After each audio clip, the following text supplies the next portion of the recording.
I'm your host, Glenn Warren, and welcome to a special bonus Christmas episode of Seasons Eatings.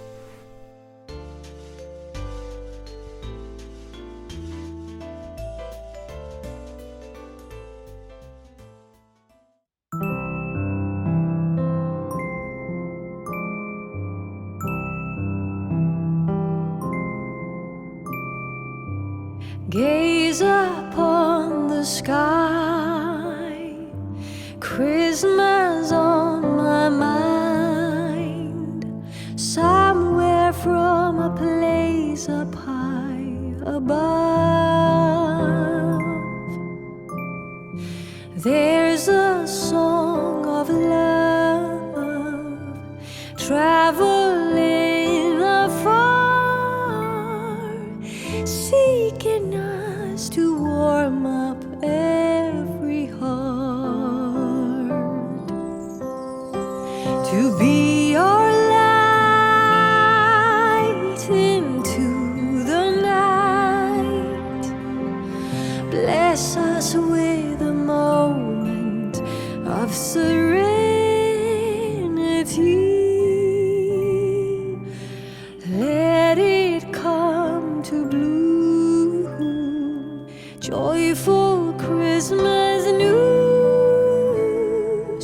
Hope will find its way to you.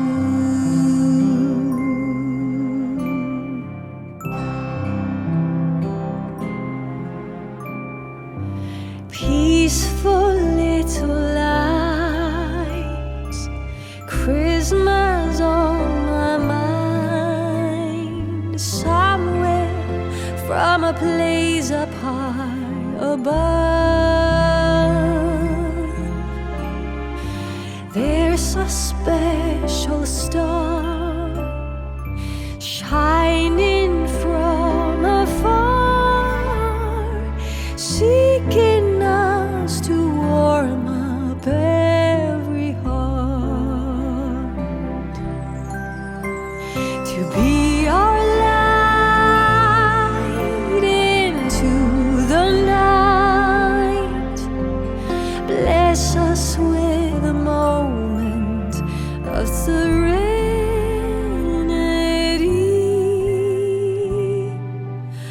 Let it come to bloom, joyful Christmas news. Hope will find its way to you.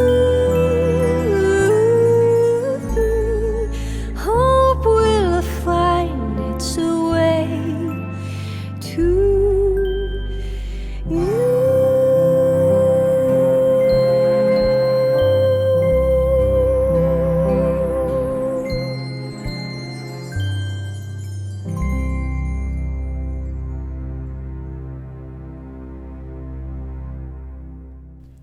First, I want to thank everyone for listening to the podcast. This has been an amazing journey for me. I love Christmas food, and I can't believe how many other people out there love to hear me talk about Christmas food. So thank you all so much for listening and subscribing to the Seasons Eatings podcast. I'm going to change it up just a little bit for this Christmas episode. Of course, I'll talk about some food and the history of the food, but I'm going to throw in a few tunes as well, because it's that time of year when you're with friends and family and you just want to have a relaxing, good time. I'm a child of the 70s and 80s, so I want to look back on some of the foods that I enjoyed in the 70s growing up, especially during Christmas. The first is Watergate salad. So this pistachio-flavored salad is a shining example of how to turn a political scandal into a delicious dessert. Salad is a bit of a loose term here because the ingredients are pudding, canned pineapple, whipped cream, pecans, and marshmallows. So like so many other 70s creations, this one relied on instant pudding. Kraft Corporate Affairs says, we developed the recipe for pistachio pineapple delight. It was 1975, the same year that pistachio pudding mix came out. Kraft, however, didn't refer to it as Watergate salad until consumers started requesting the recipe for it under that name. According to the Kraft Kitchens, when the recipe for pistachio pineapple delight was sent out, an unnamed Chicago food editor renamed it Watergate salad to promote interest in the recipe when she printed it in her column. The company didn't attach the Watergate name to the dessert until 1993. Despite this, the Watergate salad name stuck. Rumors spread that the salad was the specialty of Watergate's hotel's restaurant, but there's no evidence that it ever was served there. The pastry shop in the Watergate complex has not served such a dish either, though it's been said they made something similar as a special request.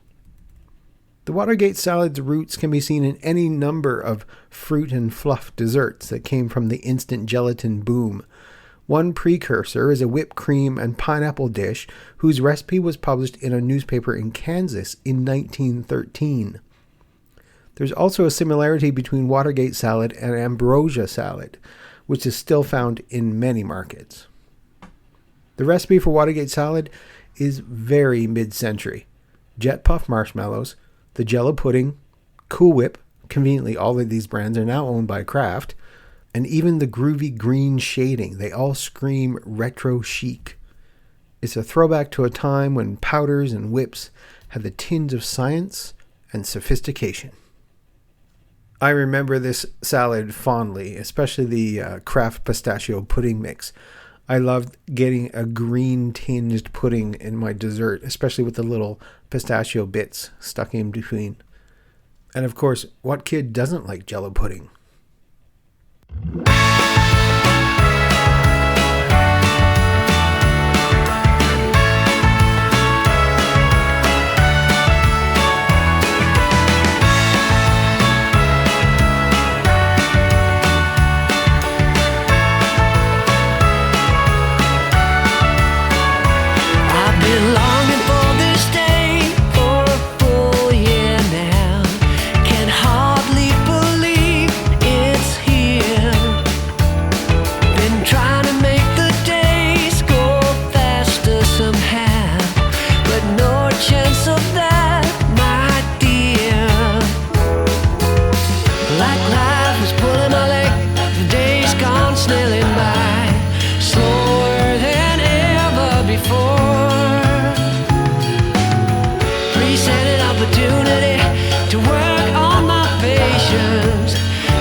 And now on to the main meal. Cooking your own food right into the middle of the table was all the rage in the 70s. And while cheese fondue was a big part of it, options extended into cooking beef in a pot of oil or other ingredients in a pot of broth, what we'd now call a hot pot. While these cooking methods are still around today and existed well before the 1970s, you were definitely fielding more invites to fondue parties back then than you are today. The earliest known recipe for the modern form of cheese fondue comes from a 1699 book published in Zurich, Switzerland, under the name Käse mit Wein kochen, to cook cheese with wine. It calls for grated or cut-up cheese to be melted with wine and for bread to be dipped in it. The first known recipe for modern cheese fondue under that name was published in 1875 and was already presented as a Swiss national dish. Fondue was popularized as a Swiss national dish by the Swiss Cheese Union in the 1930s as a way of increasing cheese consumption.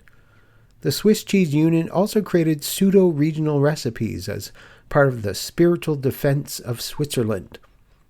After World War II, rationing ended, and the Swiss Cheese Union continued its marketing campaign, sending fondue sets to military regiments and event organizers across Switzerland. Fondue is now a symbol of Swiss unity. Even today, Swiss consider the fondue a winter meal, a one-pot meal for comfort food to be enjoyed family style. It's generally just the tourists that consume fondue in the summer months. Fondue is traditionally made and served in an earthenware pot known as a caquelin. This wide, shallow pot is favored because it heats evenly and retains heat so the meal can be enjoyed for a longer period of time. Diners skewer cube chunks of bread, each about a 1-inch square, into the bubbling cheese and swirl for a few seconds to coat the bread and allow it to soak up some of the cheese, though at the same time being careful not to soak things too long as to disintegrate the bread. Losing your bread in the pot is bad form, and the Swiss will half-jokingly assign a penalty to it, like washing the dishes. Rather than mopping up the last bit of melted cheese from the bottom of the pot, let the flame continue to cook the cheese on the bottom of the pot so a dark crust forms. This crust is called the religieuse, and when chipped away from the pan and served up at the end of the meal, it's considered a delicacy. Cheese fondue consists of a blend of cheeses, wine, and seasoning, although there are many variations, such as using beer rather than wine. Traditionally, the caquelin is rubbed with a cut garlic clove, white wine is added and heated with cornstarch, and then grated cheese is added and gently stirred until melted. Although in practice, all the ingredients can be combined and heated together in once. Some kirsch is often added. Fondue is very easy to prepare, even in large quantities. The cornstarch stabilizes and thickens the mixture. Additional wine may be added if the fondue is too thick. Its acid and ethanol decrease the fondue's viscosity. A fondue can actually curdle if the protein separates from the fat, which is usually the result of not enough liquid in the mixture and an insufficiently acid mixture. So lemon juice is sometimes added. I remember having many fondue parties when I was a kid, and of course dipping the bread into the cheese and biting into it, burning the roof of my mouth and breathing like a dragon, trying to cool the bread down fast enough so I could eat it.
lastly, it's back to dessert. This German-born dessert is an exercise in seeing how many ways you can infuse one cake with cherry flavor. It's composed of layers of chocolate cake that have been thoroughly soaked with kirsch and topped with maraschino cherries, while some versions even have sour cherries stuffed between the layers. Though it was first invented in 1915, its popularity soared stateside in the 1970s. The Black Forest Gâteau is probably Germany's most famous contribution to the cake world. And if you've ever tasted this multi-layered dessert, then no doubt you will herald it an iconic classic. We had to make these cakes when I took my baking certificate course. It was a skill trying to cut the chocolate sponge in half horizontally so you wouldn't have one thicker side than another. And then we used a cherry pie filling for the filling inside the cake instead of sour cherries. Typically, Black Forest Gâteau consists of several layers of chocolate cake with cherry and kirsch filling, with lashings of whipped cream between each layer. The cake is then decorated with piped whipped cream, maraschino cherries, and chocolate shavings. As a rather indulgent continental treat for both the eyes and the taste buds, it proved to be a taste sensation in the UK, and its popularity saw it become a ubiquitous staple of restaurant dessert menus and dinner parties in the 1970s and 80s. A common misconception is that the gâteau takes its name from the region of its origin, the Black Forest or Schwarzwald mountain range in southwest Germany. Whereas the Black Forest Gâteau actually takes its name from a distinctive and fiery kirsch alcohol made from the Black Forest cherries, known as Schwarzwälder Kirsch or Kirschwasser, cherry firewater. This iconic cake now enjoys a protected status, which means that without the inclusion of the specialty kirsch, a cake cannot be classified as Black Forest Gâteau, which brings us to the matter of the cake's history. The Kirschwasser that the modern cake takes its name from originally came from the land around the central Swiss lakes, with the recipe and tradition spreading northwards to the Rhine Valley and beyond. During the mid-1800s, the liquor started to be widely manufactured in the Black Forest region. It was during this period that the ancestors to the cake we know and love today began to emerge. Kirschtorte first appeared near Zug in Switzerland, where kirsch was distilled from the famous Zuger sour cherries. This cake did not incorporate the whipped cream, although as a perfect accompaniment to the sour cherries and cake, its pairing was just a matter of time. Josef Keller is believed to be the inventor of the Black Forest cherry cake we know today. Keller was the pastry chef in Kaff-Arend, known today as Agner in Bad Godesberg. In the year 1915, he created for the first time what he called a Schwarzwälder Kirsch, or Black Forest cherry. After his time in the military, Josef Keller established his own cafe. August Schaefer learned to trade as the apprentice to Josef Keller from 1924 to 1927. After many years of collaboration, Josef Keller gave August Schaefer his recipe book, which contained the original recipe. His son, Klaus Schaefer, inherited the recipe book and the original recipe, and thus has been able to carry on making the Josef Keller's original. And while the combined gâteau now is over 100 years old, it's unlikely to go out of fashion anytime soon. On the contrary, more people are now eating it than ever before.